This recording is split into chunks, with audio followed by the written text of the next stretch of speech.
लेकिन सबसे पहले अहम खबर है, हुकूमत के खिलाफ ऑपोजिशन का महाज है। वजीर आजम भी मजीद मुतहर्रिक हो गए हैं। गवर्नर पंजाब और वजीर आला से मुलाकात में सियासी सूरत हाल पर तबादला ख्याल किया। इस मुलाकात में सूबे के इंतजामी अमूर पर भी बातचीत की गई। वजीर आजम का कहना था कि सियासी महाज पर पहला और अहम मरहला इस्लामाबाद है।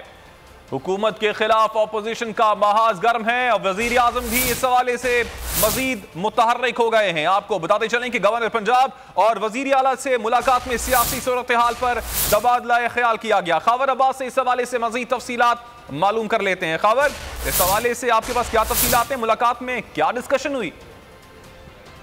जी बिल्कुल, वज़ीर आज़म पाकिस्तान इमरान खान आज अहम दौरे पर एक रोजा दौरे पर लाहौर में मौजूद हैं और उनकी वज़ीर आला पंजाब सरदार उस्मान बुज़दार और गवर्नर चौधरी सरवर से मुलाकात हुई है, जिसमें अहम फैसले किए गए हैं। वज़ीर आज़म की जानिब से कहा गया कि सबसे पहला महाज जो है वो इस्लामाबाद का महाज है, इसके बारे में इसकी तैयारी तय की जाए और हुकूमत उस महाज पर मुस्तहिकम है। इसके साथ ही साथ वज़ीर आला पंजाब ने जो है नाराज टीम और अपोजिशन से राब्तों के बारे में वज़ीर आज़म को आगाह किया और ज़राए ने दावा किया है कि वज़ीर आज़म, वज़ीर आला और गवर्नर के दरमियान इंतजामी इख्तियारात को इस्तेमाल करने का फैसला किया गया है और हुकूमत जो है वो हर किस्म का इख्तियारात इस्तेमाल करेगी इस तहरीक अदम-ए-एतमाद को नाकाम बनाने के लिए और राब्तों का सिलसिला भी किया जाएगा। नाराज टीम से बातचीत करने के ऑप्शन को भी कायम रखा जाएगा और अगर जो अफराद जो है वो पार्टी के अंदर रहते हुए कोई हुकूमती फैसले के साथ नहीं चलते तो जराए ने दावा किया कि उनके खिलाफ जो है वो सख्त एक्शन लेने का भी फैसला किया गया है। अच्छा, खबर आपसे जानना चाहेंगे, वजीर आला पंजाब की तब्दीली के हवाले से खबरें जो हैं वो इस वक्त गर्म हैं। इस हवाले से भी क्या बातचीत हुई? क्या वजीर आजम मुत्तफिक हैं कि वजीर आला पंजाब को हटा दिया जाए?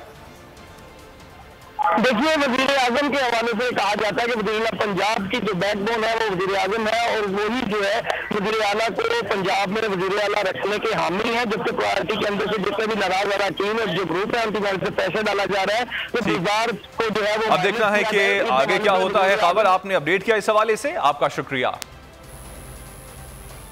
पंजाब में तब्दीली की बात गश्त तेज हो गई। वज़ीर आला उस्मान बुज़दार की छुट्टी का फैसला कर लिया गया। बोल न्यूज़ 3 मार्च को ही इस हवाले से खबर नाजरीन तक पहुंचा चुका है। प्रोग्राम तज्जिया में सीनियर एंकर पर्सन समी इब्राहिम ने उस्मान बुज़दार की जगह परवेज़ इलाही को वज़ीर आला बनाए जाने की खबर दी थी। पंजाब में तब्दीली की बात गश्त बढ़ती जा रही है। वज़ीर आला पंजाब उस्मान बुज़दार की छुट्टी का फैसला कर लिया गया है। सबसे पहले मैं आपको एक इम्पॉर्टेंट खबर देना चाहता हूं जो हमें हमारे ज़राए बता रहे हैं। असूली तौर पर यह फैसला कर लिया गया कि चौधरी परवेज़ इलाही जो इस वक्त स्पीकर हैं सूबाई असम्बली के पंजाब में, उनको वज़ीर आला बनाया जाएगा और ये वो PTI की और मुस्लिम लीग काफ की तरफ से वज़ीर आला होंगे। इसका असूली तौर पर फैसला कर लिया गया है। असद उमर साहब को कोऑर्डिनेटर बनाया गया है मामला तय करने के लिए। अब किस वक्त हवाले से बात करने के लिए इस वक्त हमारे साथ मौजूद हैं समी इब्राहिम साहब। बहुत शुक्रिया समी इब्राहिम साहब आपके वक्त का। 3 मार्च को समी साहब आपने ही इस खबर को ब्रेक किया था कि यह तब्दीली होने जा रही है। अब मेरा सवाल यहां पर यह है कि इस तब्दीली से विफाक पर क्या असर पड़ेगा? जो तहरीक अदम एतमाद है वो इस तब्दीली से नाकाम हो जाएगी?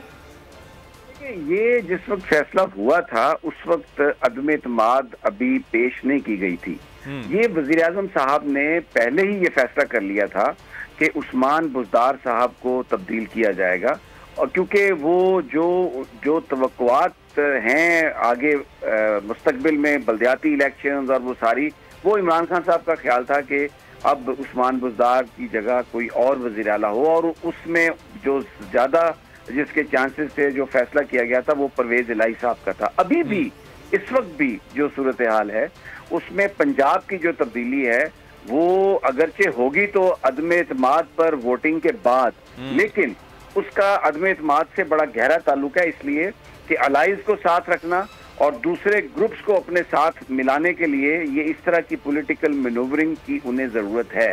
ये जो पंजाब में तब्दीली है उसका फैसला पुराना है वज़ीर आज़म साहब का, उससे तहरीक अदम एतमाद से उसका ताल्लुक नहीं है, लेकिन इसमें क्योंकि जो मौजूदा सूरत हाल है, जो ग्रुप्स बने PTI के अंदर, उसकी वजह से इस पर गुफ्तगू ज्यादा और सूरत हाल थोड़ी तब्दील हुई है। लेकिन पंजाब में वज़ीर आला की जो तब्दीली है वो अपने तौर पर उसने होना ही होना है। जी ठीक, बहुत शुक्रिया समी इब्राहिम साहब, आपने वक्त दिया बोल टेलीविजन को। नाज़रीन, इस वक्त मौलाना फजलुर रहमान मीडिया से गुफ्तगू कर रहे हैं। सगीर में किसी ने पैदा की है तो वो जमीयत उलमा इस्लाम। इस्तेमार दुश्मनी, इंसानियत पर इस्तेमार के मजालिम, माजी में इस्तेमार के कॉलोनियाँ बनाना और लोगों को कॉलोनियों के ज़रिए से ग़ुलाम बनाना, नवाबादियाती निज़ाम की तारीख़, उसके ख़िलाफ़ जंग मेरे तारीख़ से, मेरे क़ुरबानियों से भरी हुई है। तुम्हारे आबा व अजदाद ने तो उनके बूट चाटे हैं।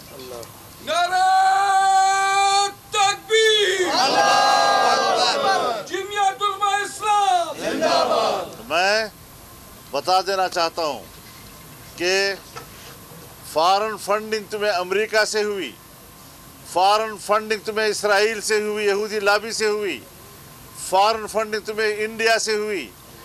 गैर मुल्की हाथ तो तुम्हारे पीछे है और तुम गैर मुल्की ताकत की और गैर मुल्की हाथों के ज़रिए से इक़्तिदार में आए। आज तुम्हारे इक़्तिदार की किश्ती जब डूब रही है तो अब मकबूल नारे पाकिस्तान में उसका सहारा ले रहे हो। अब तुम्हारा चेहरा बेनकाब हो चुका है, अब तुम्हारा किरदार लोगों के सामने आ चुका है, तुम्हारा झूठ भी लोगों के सामने आ चुका है। तुमने जो ख़यानत की है इस मुल्क में वो भी सामने आ गई है। आज आपको कोई हक हासिल नहीं है कि आप पाकिस्तान पर मज़ीद हुकूमत करने की दावे कर सकेंगे। अदम एतमाद कामयाब होगी और धमकियाँ मत दो कि अगर नाकाम हो गए मैं ये कर दूंगा, मैं वो कर दूंगा। हमने कोई चूड़े नहीं पहने हुई। हम भी फिर आपके साथ वो जंग लड़ेंगे कि अब तुम्हारी नस्ल तो है नहीं कि वो याद रखे।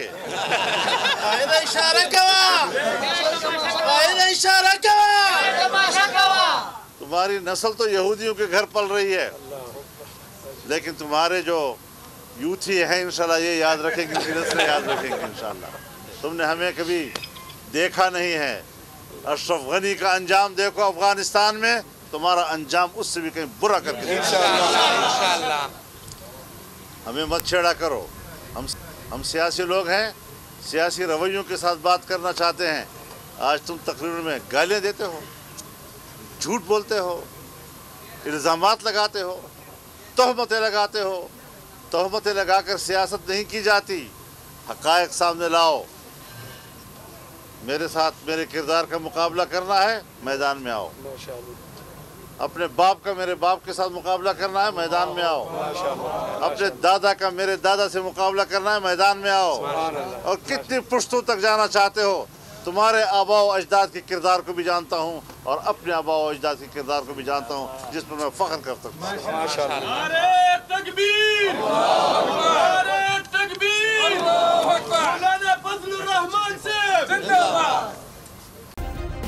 सब्सक्राइब करें और बेल दबाएं ताकि कोई खबर रह न जाए।